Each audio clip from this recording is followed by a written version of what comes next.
Welcome friends, philosophy की दुनिया में आप लोगों का बहुत बहुत स्वागत है। स्टाइक्स स्कूल ऑफ फिलोसफी सुख दुख उपेक्षी दार्शनिक विचारधारा के विकास के लिए दोस्त दर्शकों ने सहायक की भूमिका निभाई। यह विचारधारा एथेंस में 300 वर्ष ईसा पूर्व के आसपास बनी और बढ़ी। इसकी नींव रखने वाला जेनो था, जो मूलतः साइप्रस का रहने वाला था, और जब उसका जहाज़ एक दुर्घटना में टूट गया तो वह एथेंस चला आया था। वह अपने अनुयायियों को एक पोर्टिको चौड़े छज्जे के नीचे इकट्ठा कर लेता था। नाम स्टाइक पोर्टिको के लिए प्रयुक्त यूनानी शब्द स्टो से निकला है। बाद में स्टाइसिज्म रोमन संस्कृति में अत्यधिक महत्व प्राप्त करने वाला था। हेरेक्लिटस के समान ही स्टाइक्स का मानना था कि हम सभी प्रत्येक सामान्य सूझबूझ अथवा लोगोस का एक अंग है। उनका विचार था कि प्रत्येक व्यक्ति दुनिया का एक अति लघु रूप अथवा माइक्रोकास्मास है, जो कि माइक्रोकास्मास बृहत ब्रह्मांड की प्रतिछाया है।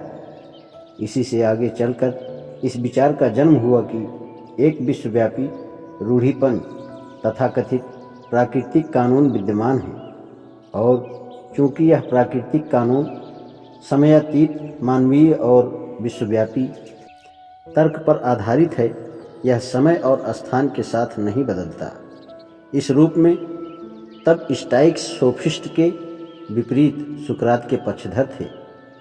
प्राकृतिक कानून सारी मानवता, यहाँ तक कि गुलामों को भी संचालित करता है।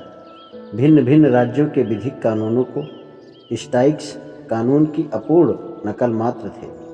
कानून की अपनी जड़ें स्वयं प्रकृति में थीं। जैसे स्टाइक्स ने व्यक्ति और विश्व के बीच के अंतर को मिटा देने का प्रयास किया था, वैसे ही उन्होंने आत्मा और पदार्थ के बीच किसी संघर्ष को स्वीकार नहीं किया। केवल एक प्रकृति है, उनका कहना था। इस प्रकार के विचार को विविधता में अनंत एकत्व की महत्ता के कारण मोनिज्म अथवा एकवाद कहते हैं। यह अफलातून के ड्यूअलिज्म, द्वैतवाद अथवा दोहरी परत वाले यथार्थ के विपरीत है। अपने समय के सच्चे सपूतों के रूप में स्टाइक्स स्पष्टतः सर्वदेशीय थे, इस अर्थ में कि वे बैरल दार्शनिकों सिनिक्स की तुलना में समसामयिक संस्कृति के प्रति अधिक खुला और ग्रहणकर्ता दृष्टिकोण रखते थे। उन्होंने मानवीय भाईचारे की ओर ध्यान आकर्षित किया।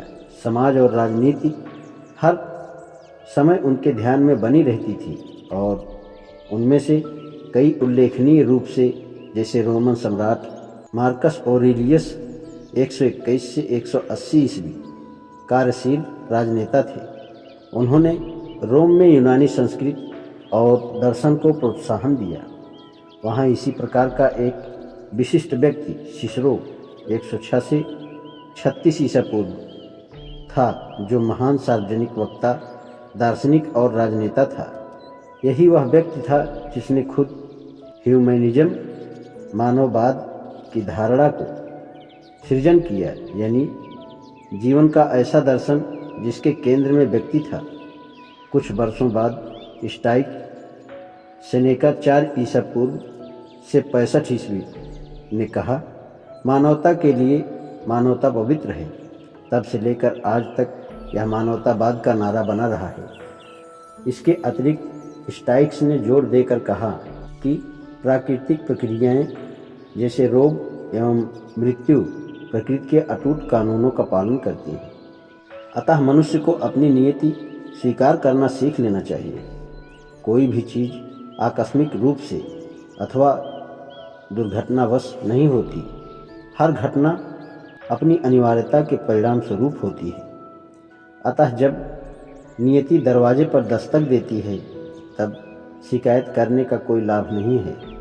उनका विचार था कि इसी प्रकार बिना उद्वेलित हुए व्यक्ति को जीवन की सुखद घटनाएं भी स्वीकार कर लेनी चाहिए। इसमें हम उनका रिश्ता सिनिक्स के साथ देखते हैं।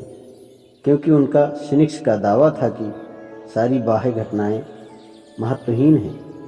आज भी हम उस व्यक्ति के संदर्भ में स्टाइक स्थित प्रज्ञ होने की शब्दावली का प्रयोग करते हैं, जो अपने ऊपर भावनाओं को हावी नहीं होने देता। आज इतना ही, शेष कल। धन्यवाद।